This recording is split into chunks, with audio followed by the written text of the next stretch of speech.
Most of us know of the Irish immigration from the 1840s when the potato famine forced millions out of Ireland. Their hardship in New England is well documented. But the Irish in Columbia and South Carolina came long before, many due to the Bounty Act of 1761. Fearing the increasing black population, the colonial government of South Carolina offered 4 pounds of sterling for every white person brought to the state. A new system of slavery was born.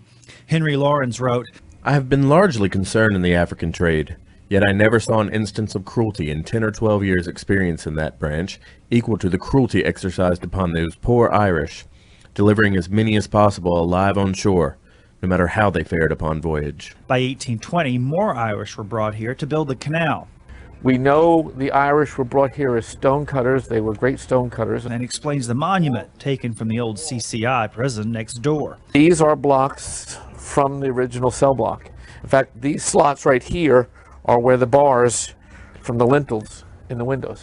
But where is the documentation, the pictures, the history of it all? Part of the reason why there's so little known about these people is at the time they were valued less than a slave here. This 1835 account by Tyrone Power, an Irish stage actor and great-grandfather to the 1940s Hollywood star by the same name, illustrates his impression of the canal builders in New Orleans. The Irish are the labourers chiefly employed, and the mortality among them is enormous, worse lodged than cattle of the field. Slave labour cannot be substituted to any extent, being much too expensive. Scots who couldn't make a living at home signed an indenture, selling their labour to planters in the New World for an agreed period, at the end of which, if they survived, they were promised a piece of land.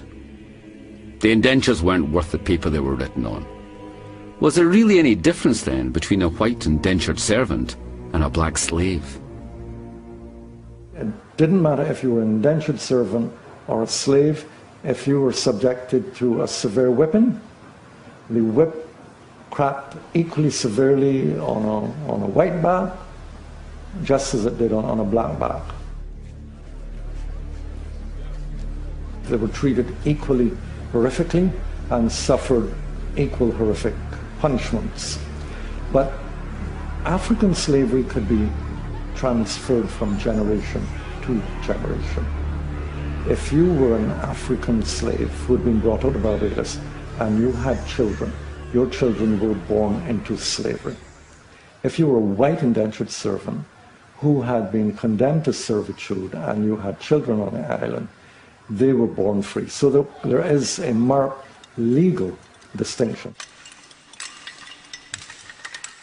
There is the concept of the white Negro, and certainly, you know, in a legal sense, they probably were slaves because they were enumerated as part of the chattels, in other words, the property of the individual who held their indentures. So in that sense, you know, they were no different legally from black slaves. Transportees were shackled and kept below deck on a voyage that lasted anything from 8 to 10 weeks. Conditions were so bad that many of them died long before they reached the Caribbean. There are no records of how traders treated their Scottish cargo, but we do know what they would have faced on arrival, thanks to the writings of visitors to the island like Richard Ligon, who published a true and exact history of the island of Barbados in 1657.